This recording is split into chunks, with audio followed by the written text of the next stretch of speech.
Puji Tuhan, selamat berjumpa kembali di dalam Tuhan kita Yesus Kristus. Apa kabar ibu-ibu? Tetap sehat, kita bersyukur kita boleh ada sampai saat ini. Terlebih kita mau lagi kembali mendengar firman Tuhan. Puji Tuhan, firman Tuhan pada saat ini saya ambil di dalam Yohanes 15 ayatnya yang ke-1 kita baca. Akulah pokok anggur yang benar, dan Bapakulah pengusahanya. Setiap ranting padaku yang tidak berbuah, dipotongnya, dan setiap ranting yang berbuah, dibersihkannya, supaya ia lebih banyak berbuah. Kamu memang sudah bersih karena firman yang telah kukatakan kepadamu. Tinggallah di dalam aku, dan aku di dalam kamu. Sama seperti ranting tidak dapat berbuah dari dirinya sendiri, kalau ia tidak tinggal pada pokok anggur, demikian juga kamu tidak berbuah, jikalau kamu tidak tinggal di dalam aku. Akulah pokok anggur dan kamulah ranting-rantingnya. Barang siapa tinggal di dalam aku dan aku di dalam dia, ia berbuah banyak. Sebab di luar aku kamu tidak dapat berbuat apa-apa. Barang siapa tidak tinggal di dalam aku, ia dibuang keluar seperti ranting dan menjadi kering, kemudian dikumpulkan orang dan dicampakkan ke dalam api lalu dibakar. Jikalau kamu tinggal di dalam aku dan firmanku tinggal di dalam kamu, mintalah apa saja yang kamu kehendaki dan kamu akan menerimanya. Dalam hal inilah Bapakku dipermuliakan, yaitu jika kamu berbuah banyak, dan dengan demikian kamu adalah murid-muridku. Puji Tuhan, saudara yang terkasih di dalam Tuhan kita Yesus Kristus.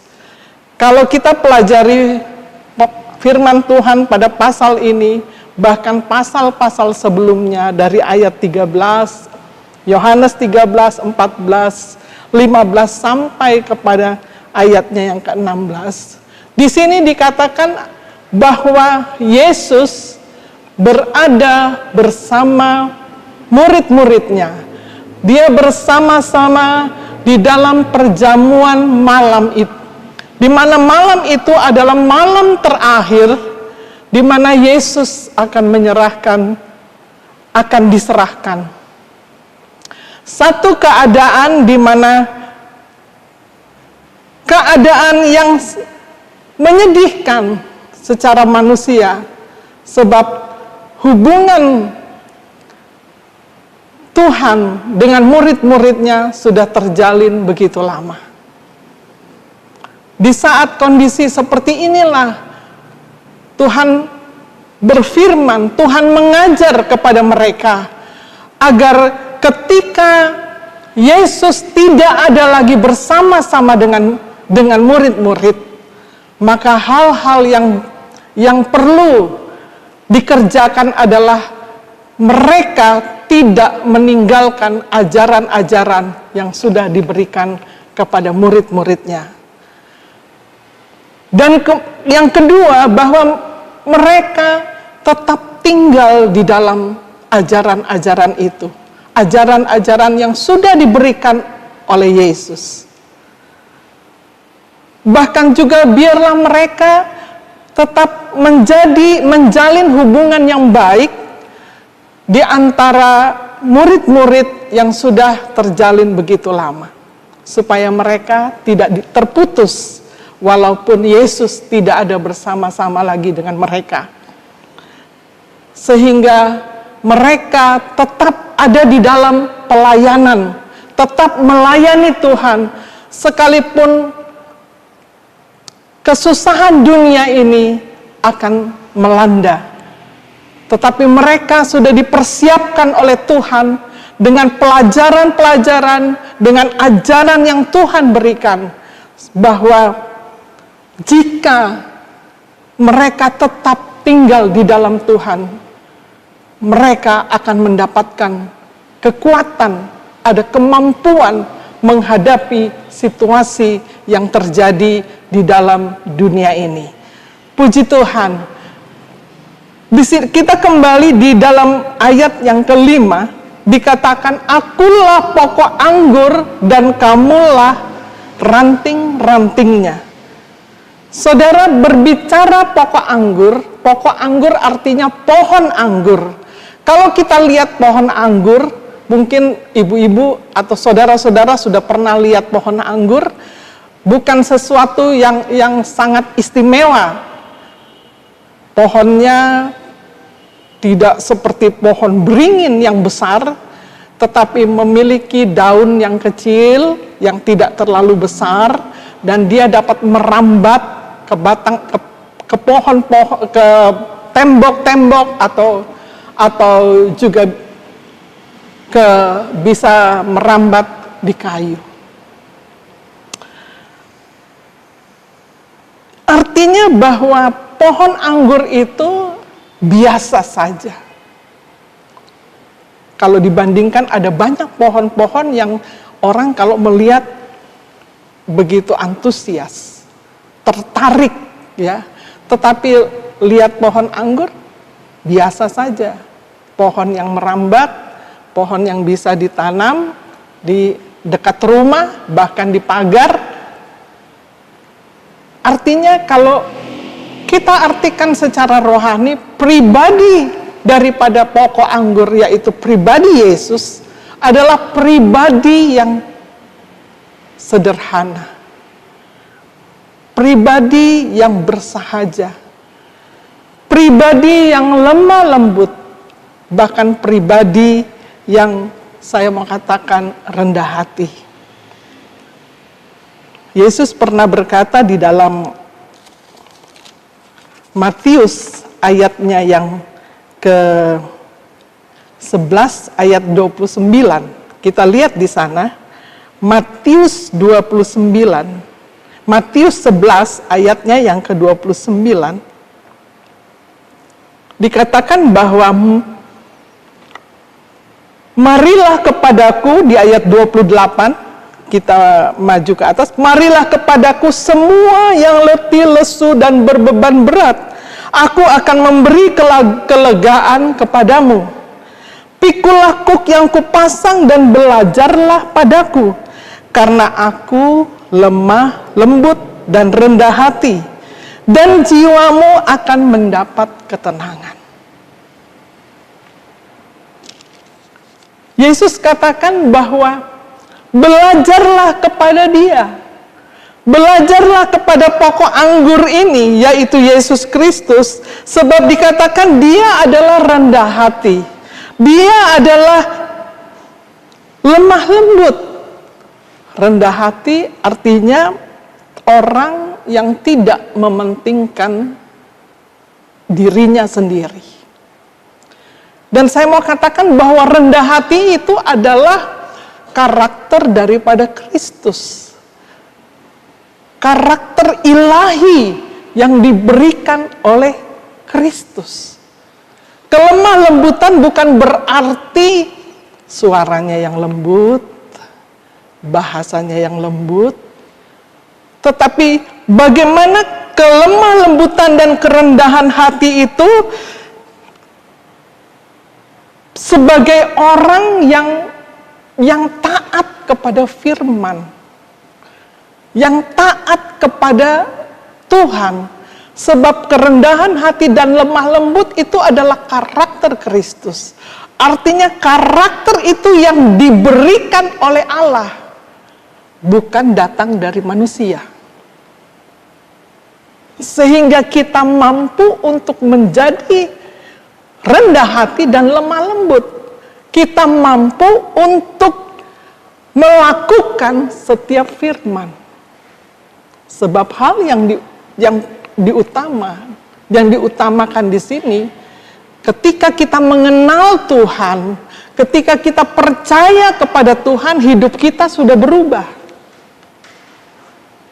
Tidak lagi seperti kehidupan kita yang lama. Yang kedua, bahwa pokok anggur itu dikatakan Dia adalah bukan tanaman liar. Dia adalah tanaman yang ditanam di bumi ini. Yang berarti bahwa dia adalah firman yang telah menjadi manusia. Yesus adalah firman yang telah menjadi manusia. Sebab itu dia ada di dunia ini bersama-sama dengan murid-muridnya. Ketika dia ada di dunia ini, dia ada bersama dengan murid-muridnya. Dia menjadi manusia 100%. Sehingga dikatakan di dalam Yohanes 1 ayatnya yang ke-14, kita lihat di sana. Yohanes 1 ayatnya yang ke-14. Firman itu telah menjadi manusia dan diam di antara kita. Dan kita telah melihat kemuliaannya, yaitu kemuliaan yang diberikan kepadanya sebagai anak tunggal Bapa, penuh kasih karunia dan kebenaran. Firman itu telah menjadi manusia. Ketika Yesus berada di dunia ini menjadi manusia, apa yang dikerjakan? Dia melayani, dia memberitakan firman, supaya orang mengenal akan keselamatan. Betapa pentingnya keselamatan itu di dalam kehidupan manusia. Sebab tidak ada yang dapat menyelamatkan manusia selain Yesus Kristus yang adalah firman.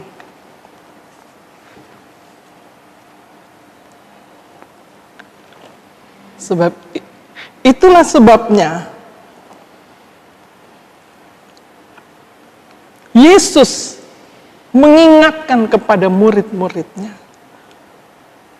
apabila dia sudah tidak ada lagi bersama mereka, biarlah mereka tetap ada di dalam firman-Nya, tetap tinggal di dalam firman-Nya, tetap tinggal di dalam ajaran-ajarannya. Demikian juga kehidupan saya dan saudara, yang dulunya kita tidak mengenal firman, tetapi oleh kasih karunia Allah, kita boleh mengenal firman yang di mana kita dari gelap dibawa masuk ke dalam terangnya yang ajaib.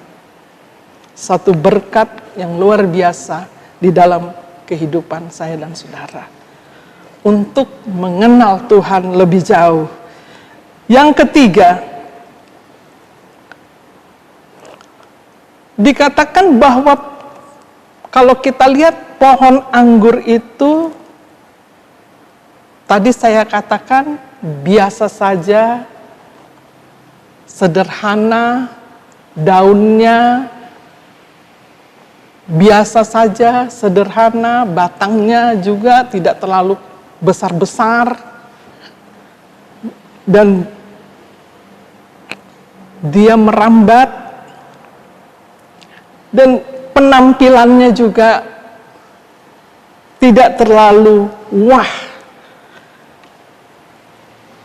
Penampilan Kristus juga kalau kita lihat bagaimana dia datang ke dunia ini. Ketika dia lahir di dunia ini, dia tidak lahir di rumah sakit yang mewah, tetapi dia lahir di kandang domba. Satu kesederhanaan, menunjukkan satu kesederhanaan yang luar biasa, tetapi bukan berarti dia adalah orang yang biasa-biasa saja. Yang kita tahu bahwa dia adalah raja di atas segala raja. Sehingga di dalam Yesaya 53 ayatnya yang kedua, Yesaya 53 ayat kedua dikatakan, sebagai taruk ia tumbuh di hadapan Tuhan, Dan sebagai tunas dari tanah kering, ia tidak tampan dan semarak. Dan semaraknya pun tidak ada, sehingga kita memandang dia. Dan rupa pun tidak, sehingga kita menginginkannya. Ia dihina dan ia dihindari orang. Seorang yang penuh kesengsaraan dan yang biasa menderita kesakitan. Ia sangat dihina sehingga orang menutup mukanya terhadap dia. Dan bagi dia pun dia tidak masuk hitungan. Tetapi sesungguhnya penyakit kitalah yang ditanggungnya. Dan kesengsaraan kita yang dipikulnya. Padahal kita mengira dia kena tulah, dipukul dan ditindas Allah. Tetapi dia tertikam oleh karena pemberontakan kita.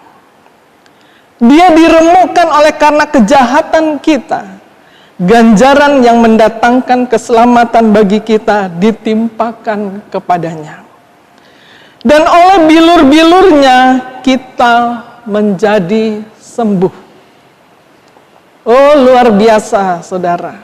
Pribadi Yesus adalah pribadi yang sederhana. Tetapi dia akan dikenal sebagai penyelamat dunia. Dia yang sudah mati berkorban untuk segala dosa saya. Ada satu hal, bahwa pengorbanannya di kayu salib bukan untuk dirinya, tetapi untuk menebus segala dosa saya. Sebab itu kita bersyukur kepada Tuhan bahwa kita boleh mengenal pribadi Allah yang sesungguhnya, yaitu pribadi yang penuh dengan kasih. Kasih setianya, kasih kemurahannya, sehingga kita boleh ada sebagaimana kita ada sampai saat ini. Puji Tuhan.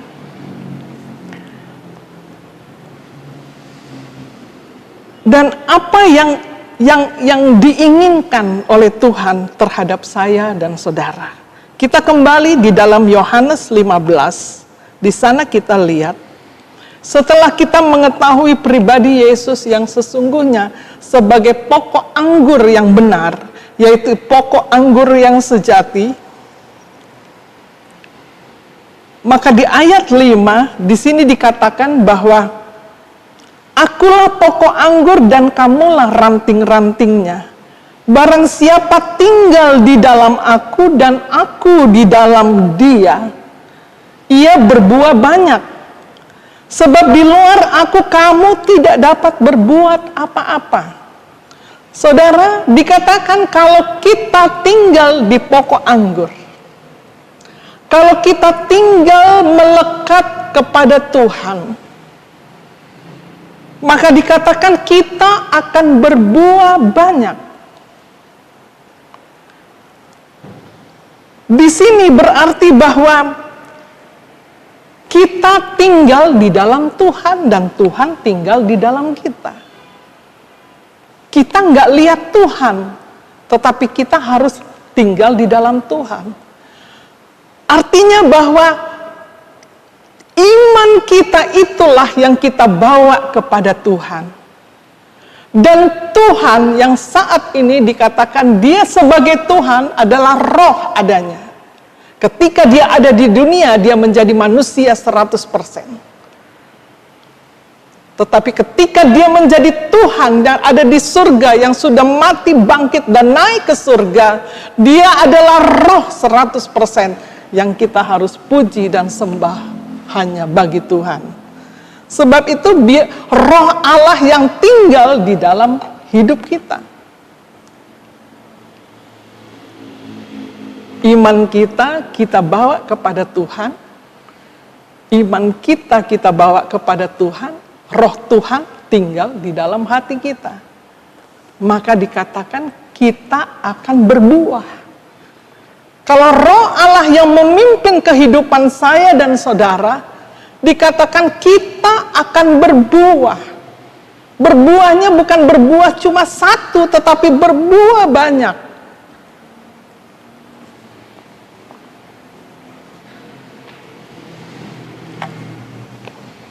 Kalau kita lihat di dalam Galatia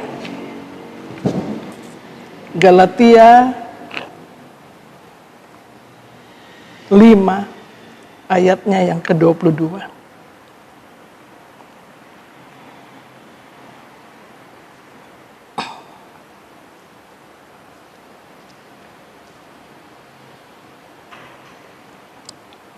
Galatia 5 ayatnya yang ke-22.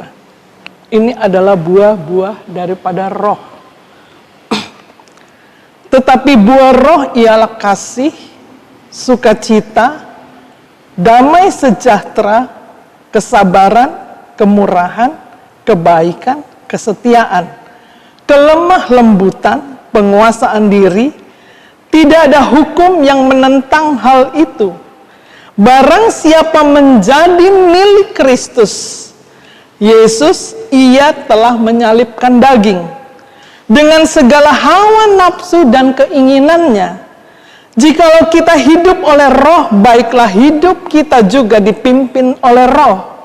Dan janganlah kita gila hormat, janganlah kita saling menantang dan saling mendeki. Saudara yang terkasih di dalam Tuhan kita Yesus Kristus, dikatakan kalau kita melekat kepada Tuhan dan Tuhan melekat kepada kita, kita memiliki iman yang sungguh kepada Tuhan dan roh Allah tinggal di dalam kita. Apa yang terjadi? Maka dikatakan kita akan berbuah. Kita akan berbuah banyak. Buah-buah yang banyak itu adalah memiliki kasih, buah-buah pertobatan, yaitu buah-buah kasih, sukacita, damai sejahtera, kesabaran, kemurahan, kebaikan, kesetiaan, kelemah lembutan, penguasaan diri. Tidak ada hukum yang menentang hal ini. Artinya, untuk menjalani, untuk menghasilkan buah-buah roh ini, kita tidak mampu dengan kekuatan kita. Tetapi kita perlu Allah ada di dalam kita. Roh Allah ada di dalam kita untuk menguasai kehidupan kita. Untuk Tuhan mengambil bagian di dalam kehidupan saya dan saudara. Sehingga Dia yang menuntun kita untuk menjalani kehidupan ini. Sebab kasih itu adalah datangnya dari Tuhan. Sukacita dan damai sejahtera itu bukan produk duniawi, tetapi itu datangnya dari Tuhan. Sukacita dan damai sejahtera itu hanya datang dari Tuhan. Kita boleh mengalami banyak masalah. Kita boleh mengalami banyak kesulitan, tetapi orang yang dekat kepada Tuhan, dia mampu menjadi tenang. Dia mampu mengatasi hal-hal yang mungkin membuat orang bisa stres. Tetapi karena dia ada di dalam Tuhan, melekat kepada Tuhan, melekat kepada pokok anggur itu, maka dia akan menghasilkan buah-buah roh. Artinya buah-buah yang dihasilkan yang datang bukan dari dunia ini, tetapi datang dari Allah. Inilah, saya mau katakan bahwa inilah produk ilahi yang datang bukan dari dunia ini. Sehingga apapun yang dialami, dia mampu untuk memiliki kasih. Sekalipun ada orang yang menyakiti, dia mampu untuk mengampuni. Sukacita ketika ada di dalam keadaan yang mungkin susah, ada damai sejahtera, ada ketenangan, sebab ada Roh Kudus yang ada di dalam kehidupan saya dan saudara, untuk kita boleh menjadi tenang. Ada kebaikan. ada kesetiaan. Saudara, kesetiaan itu adalah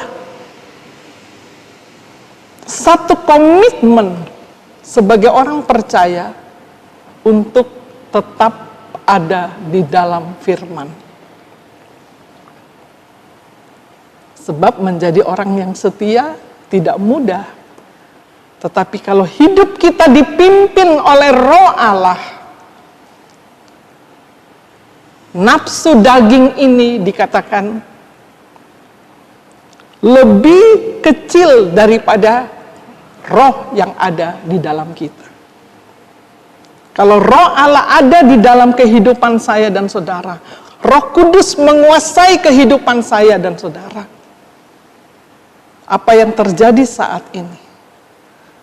Saudara, kita mampu untuk terus melihat dengan mengucap syukur. Sebab di dalam Roma, kalau kita lihat Roma 8 di sana, bagaimana Roma 8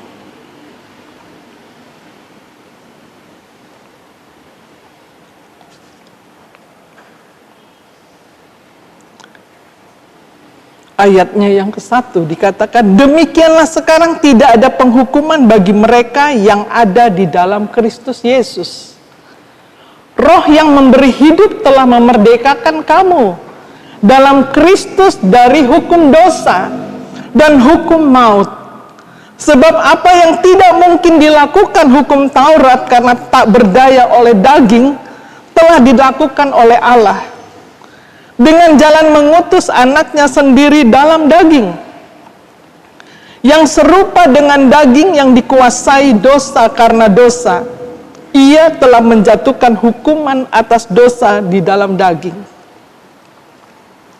supaya tuntutan hukum Taurat digenapi di dalam kita yang tidak hidup menurut daging, tetapi menurut Roh.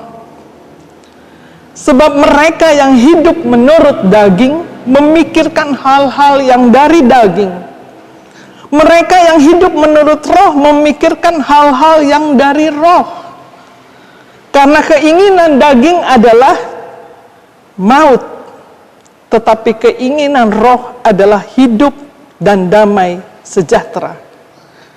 Sebab keinginan daging adalah perseteruan terhadap Allah, karena ia tidak takluk kepada hukum Allah. Hal ini memang tidak mungkin baginya. Mereka yang hidup dalam daging tidak mungkin berkenan kepada Allah. Tetapi kamu tidak hidup dalam daging, melainkan dalam Roh. Jika memang Roh Allah diam di dalam kamu, tetapi jika orang tidak memiliki Roh Kristus, ia bukan milik Kristus. Saudara yang terkasih di dalam Tuhan kita Yesus Kristus, dikatakan bahwa jika kehidupan kita dipimpin oleh Roh Allah, maka kita mampu untuk tidak lagi berbuat dosa, tidak lagi melakukan hal-hal yang di luar daripada firman Allah. Sebab dikatakan orang yang hidupnya di dalam daging, hidupnya penuh dengan dosa. Artinya orang yang masih hidup di dalam dunia ini, orang yang sudah menjadi anak-anak Allah masih hidup di dalam dosa, dikatakan dia masih belum berbuah. Sebab orang yang hidup di dalam Roh, maka dia akan berbuah, menghasilkan buah-buah Roh yang manis.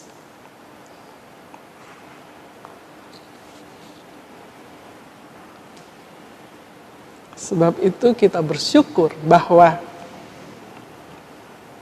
Allah yang sudah mati bagi saya dan saudara, bangkit dan naik ke surga,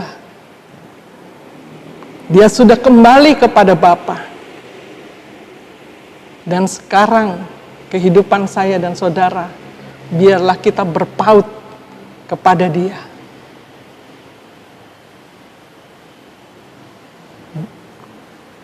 Untuk supaya kita boleh melihat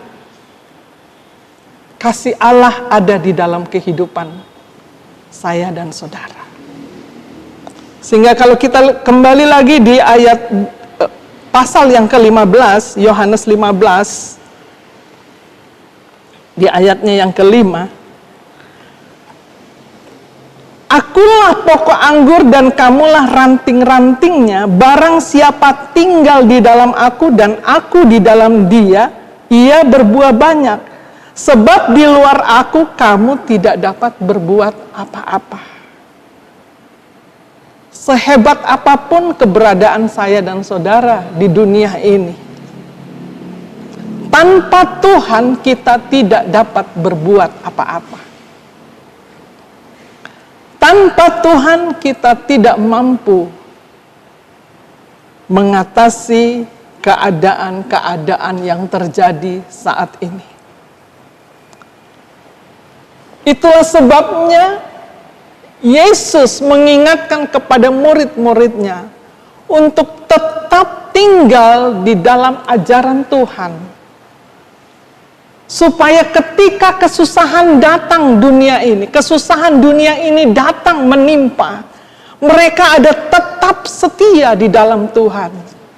Inilah satu pesan yang diberikan kepada saya dan saudara, supaya kita pun sebagai anak-anak Tuhan, kita mau melekat di dalam Tuhan.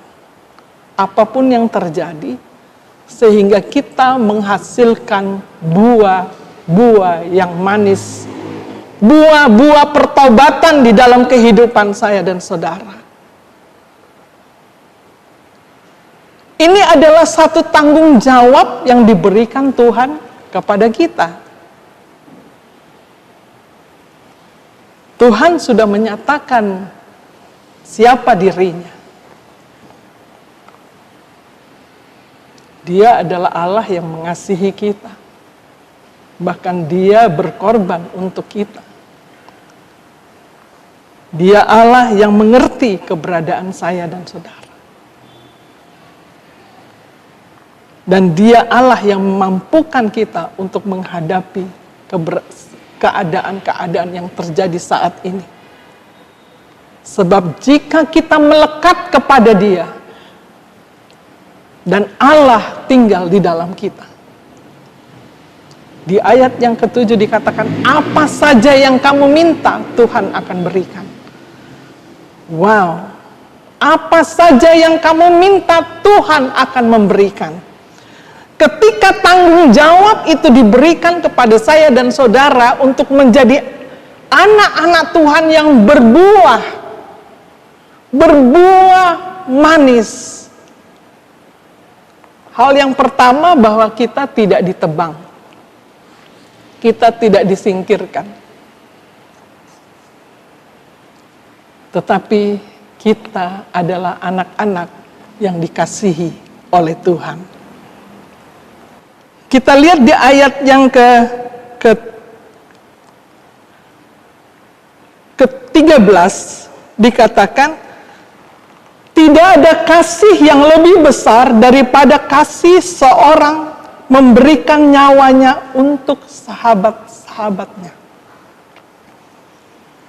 Dikatakan bahwa Yesus sudah memberikan nyawanya untuk kehidupan saya dan saudara. Dan kita dikatakan bukan lagi menjadi teman biasa-biasa, tetapi kita adalah sahabat-sahabatnya.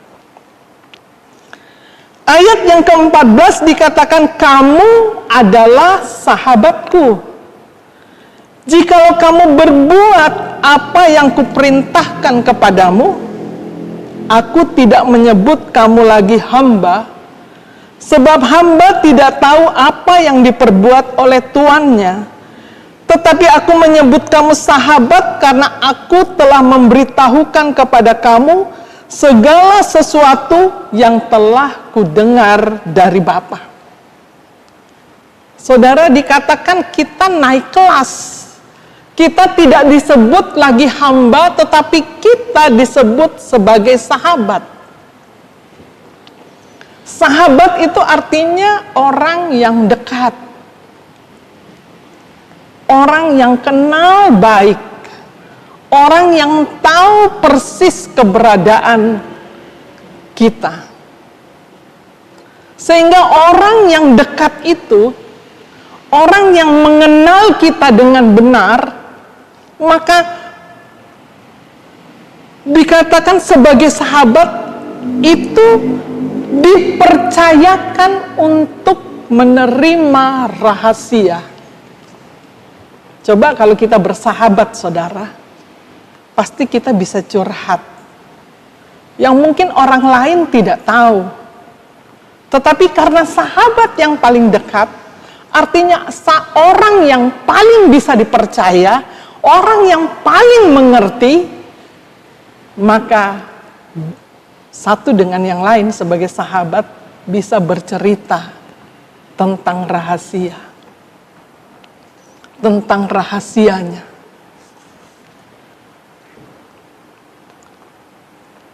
Di sini dikatakan bahwa kamu adalah sahabatku jikalau kamu berbuat apa yang kuperintahkan kepadamu. Aku tidak menyebut lagi kamu hamba, sebab hamba tidak tahu apa yang diperbuat oleh tuannya. Tetapi aku menyebut kamu sahabat. Tidak ada lagi perbedaan di sini bahwa kita sejajar. Bisa mendengar suaranya. Bisa mengerti akan suaranya. Akan perasaannya. Akan apa yang terjadi. Ketika kita menjadi sahabat Allah, ketika kita menjadi sahabat Allah, maka kita akan dipercayakan untuk menerima rahasia. Rahasia tentang kerajaan Allah. Amin. Enggak semua orang bisa tahu tentang rahasia kerajaan Allah. Tetapi lewat kebenaran firman Allah, lewat ajaran-ajaran Tuhan, kita boleh mengerti apa yang akan terjadi.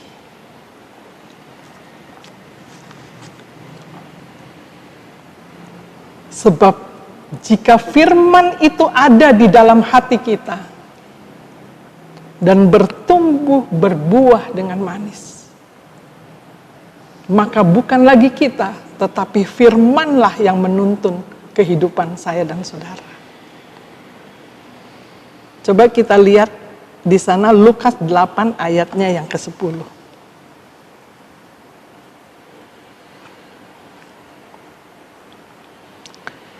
Lukas 8 ayatnya yang ke-10.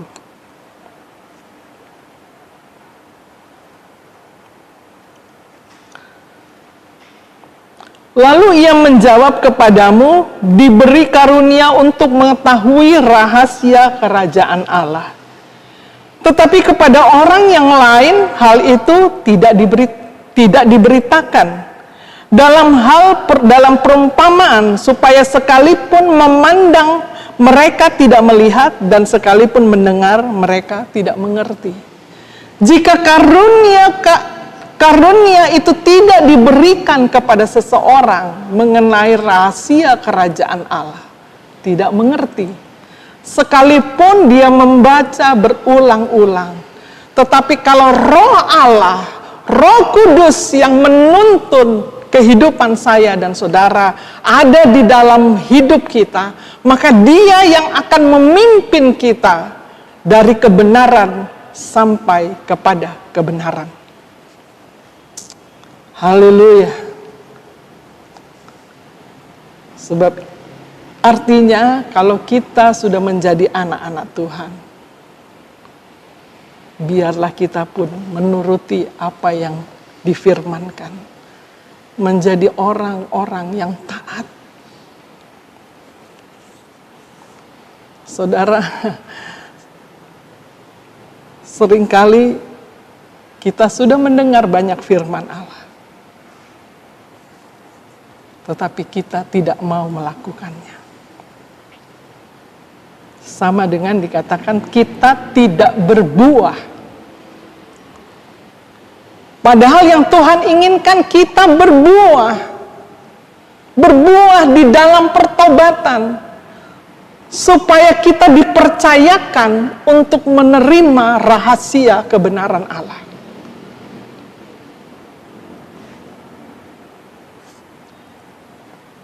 Sehingga dikatakan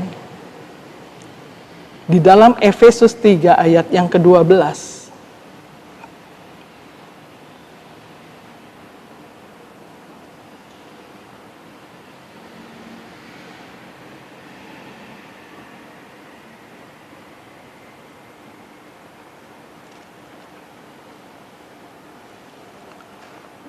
Di dalam Dia, Efesus 3 ayat 12, di dalam Dia kita beroleh keberanian dan jalan masuk kepada Allah. Dengan penuh kepercayaan oleh iman kepadanya. Sebab itu aku minta kepadamu supaya kamu jangan tawar hati. Melihat kesesakanku karena kesesakanku itu adalah kemuliaan. Ini adalah salah satu doa dari Rasul Paulus. Bahwa di dalam Dia kita boleh beroleh keberanian dan jalan masuk kepada Allah. Jika kehidupan kita berbuah di dalam Tuhan, saudara, kita tidak perlu takut akan apa yang terjadi di dunia ini.